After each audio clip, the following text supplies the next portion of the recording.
బిలియన్ల సంవత్సరాల క్రితం మన భూమి మీద డైనోసార్లు నివసించాయి. ఆ డైనోసార్లు ఎలా అంతరించిపోయినాయో మీకు తెలుసా? మన భూమి మీద అప్పుడు పడిన యాస్ట్రాయిడ్ కంటే పెద్ద యాస్ట్రాయిడ్ పడితే మన భూమి ఏమవుతుందో మీకు తెలుసా? ఇలాంటి ఇంట్రెస్టింగ్ క్వశ్చన్స్ మరియు ఇంట్రెస్టింగ్ ఫ్యాక్ట్స్ మీకు తెలుసుకోవాలనుకుంటే ఈ వీడియో మీకోసమే.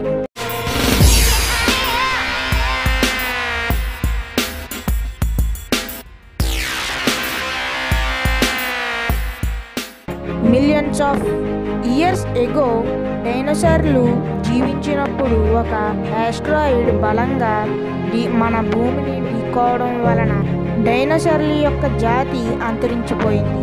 కాకపోతే దాని యొక్క స్కెలిటన్స్ ఇంకా మన భూమిలో పేరుకుపోయి ఉన్నాయి. కాబట్టి ఆర్కియాలజిస్ట్ వంటి పెద్ద పెద్ద శాస్త్రవేత్తలు వారి యొక్క పరిశోధనలలో డైనోసార్ యొక్క స్కెలిటన్స్ దొరికాయి.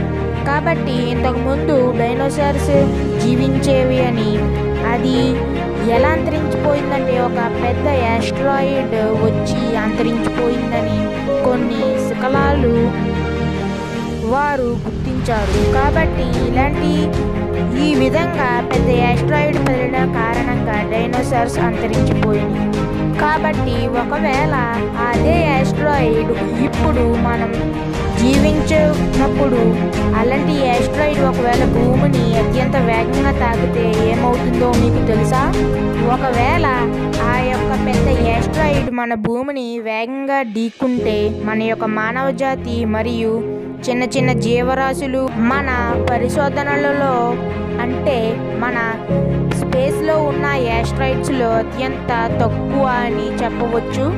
కానీ పెద్ద యాస్ట్రాయిడ్స్ ఏంటంటే కిలోమీటర్లు లేదా మైల్స్ అంత పొడవు ఉన్న యాస్ట్రాయిడ్స్ అయితే దాన్ని ఒక సైంటిఫిక్ నేమ్స్తో పిలుస్తారు. ఆ యొక్క సైంటిఫిక్ నేమ్స్ మరియు యాస్ట్రాయిడ్ బెల్ట్, క్యూపర్ క్లౌడ్ అనే మిగతా వంటి యాస్ట్రాయిడ్స్ గురించి మీకు నేను నెక్స్ట్ వీడియోలో చెప్తాను.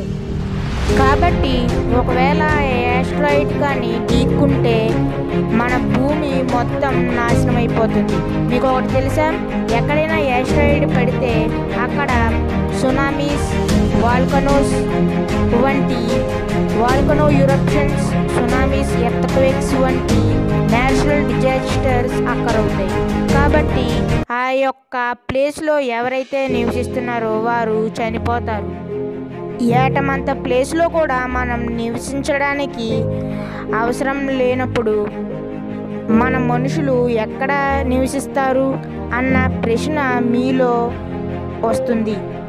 కాబట్టి ఈ యొక్క ప్రశ్నకు మీకు ఆన్సర్ కావాలంటే ఈ వీడియోని స్కిప్ చేయకుండా చూడండి.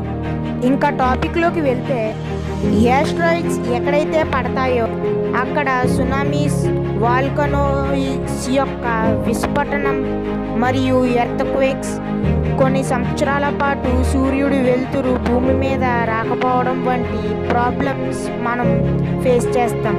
కాబట్టి ఈ యొక్క యూరప్షన్స్ మరియు సునామీస్, ఎర్త్క్వేక్స్ సన్లైట్ లేకపోవడం వలన ప్లాంట్స్ సన్లైట్కి ఉంటేనే, అది లేకపోతే సన్లైట్ లేకపోతే అసలు అందులో ఫోటోసింథసిస్ జరగదు.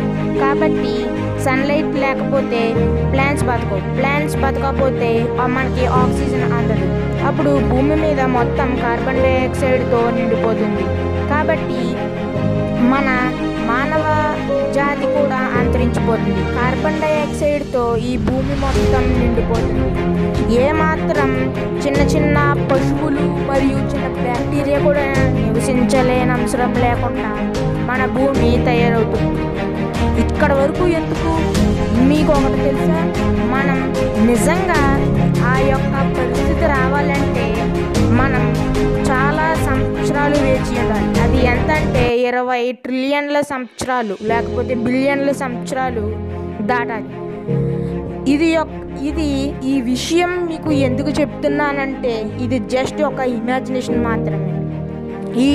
ఇప్పుడు మనం నివసిస్తున్న కాలంలో అసలు మనం దాన్ని ఊహిస్తున్నాము తప్ప 1% కూడా ఛాన్స్ అది ఇప్పుడు అక్కర్ అవడానికి ఛాన్సే లేదు.